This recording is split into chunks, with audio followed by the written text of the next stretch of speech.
Christ to the lord. ఈరోజు దేవుడు మనకిచ్చినటువంటి వాగ్దానం ఏంటంటే ద్వితీయోపదేశకాండము 28వ అధ్యాయము 14వ వచనం. యెహోవా నిన్ను తలగా నియమించును గాని తోకగా నియమింపడు, నీవు పైవాడవుగా ఉండువు గాని క్రింది వాడవుగా ఉండవు. ఆమేన్. చిన్న చిన్న క్రిమి కీటకాలైనా, చిన్న జంతువులైనా, పెద్ద జంతువులైనా, ఆఖరికి మనిషి అయినా సరే, వాటి యొక్క శరీర భాగాలలో తల అనేది చాలా ప్రాముఖ్యమైనది, చాలా విలువైనది. తలలో పుట్టే ఆలోచనలు బట్టే మిగతా శరీర భాగాలు పనిచేస్తూ ఉంటాయి. సో కొన్ని జంతువులకి తోకలు కూడా ఉంటాయి. తోక వల్ల చాలా కొద్ది ప్రయోజనం ఉంటుంది, కానీ తల చాలా ఎక్కువ ప్రయోజనం కలిగినది, చాలా విలువ కలిగినది. సో ఎలాగైతే ఆ తల ప్రాముఖ్యమైనదో దేవుడు మనల్ని కూడా అంత ప్రాముఖ్యమైన వ్యక్తిగా మారుస్తాను అంటున్నాడు.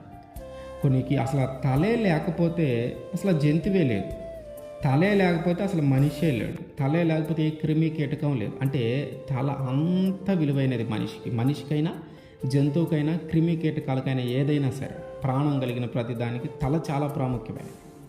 అంటే అంత విలువైన తలగా నేను నియమిస్తాను. తల ఎంత విలువైనదో అంత విలువైన వ్యక్తిగా నేను నిన్ను మారుస్తాను, అంత ప్రయోజనకరమైన వ్యక్తిగా నేను నిన్ను మారుస్తానని దేవుడు వాగ్దానం చేస్తూ ఉన్నాడు. ఆయన మనల్ని తోకగా నియమించడు. తోక వల్ల కొద్దిపాటి ఉపయోగమే ఉంటుంది. అందువల్ల ఆయన తోకగా మనల్ని మార్చడు, తలగానే మనల్ని నియమిస్తాడు. కొద్దిపాటి ఉపయోగం కలిగిన వ్యక్తిగా, కొద్దిపాటి విలువ కలిగిన వ్యక్తిగా, కొద్దిపాటి గౌరవం కలిగిన వ్యక్తిగా, కొద్దిపాటి అధికారం కలిగిన వ్యక్తిగా కాదు, తలగానే నియమిస్తాడు.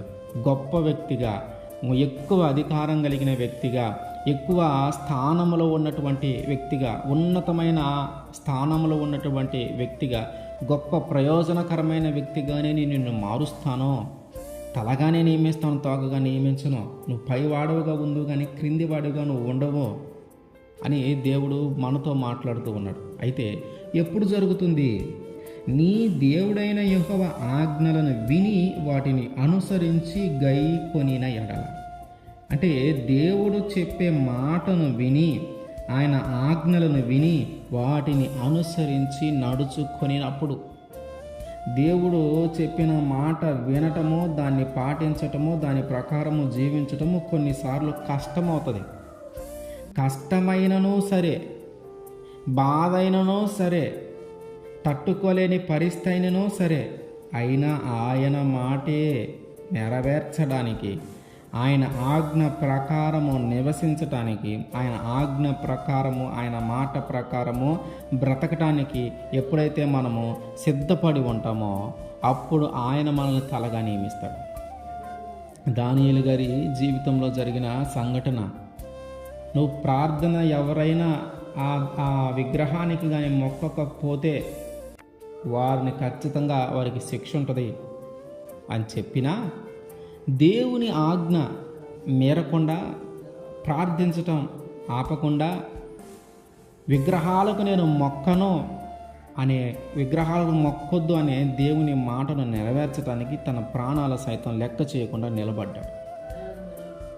అది చూసినటువంటి ఆ రాజు ఆజ్ఞని అతిక్రమిస్తావా అని చెప్పి అగ్నిగుండంలో వేయటము, దేవుడు కాపాడటము. ఆ తర్వాత అదే రాజు దానియేలు పూజించే దేవుడే నిజమైన దేవుడు, ఇక నుంచి అందరూ ఆ దేవుడిని పూజించాలని చెప్పటము, దానియేలుని మంచి అధికారం కలిగిన వ్యక్తిగా మార్చటము జరిగింది.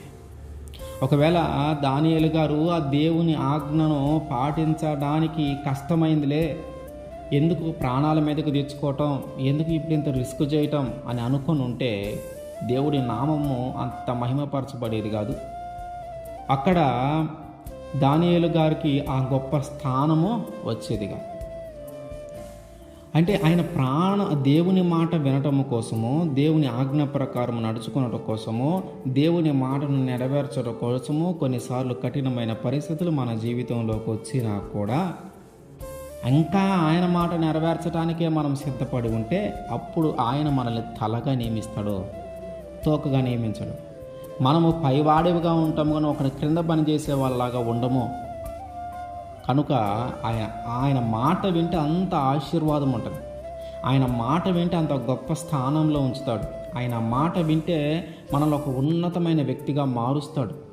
కనుక మనము ఆయన మాటను విని ఆయన ఆజ్ఞలను గైకొని వాటి ప్రకారము మనమందరము అనుసరించి దేవుని ద్వారా ఆశీర్వదింపబడి మనందరము తలలుగా నియమించబడదుము గాక. మనందరము పైవాడుగానే ఉండాలి కానీ క్రిందివాడిగా ఉండకుండా దేవుడు మనల్ని చేయునుగాక.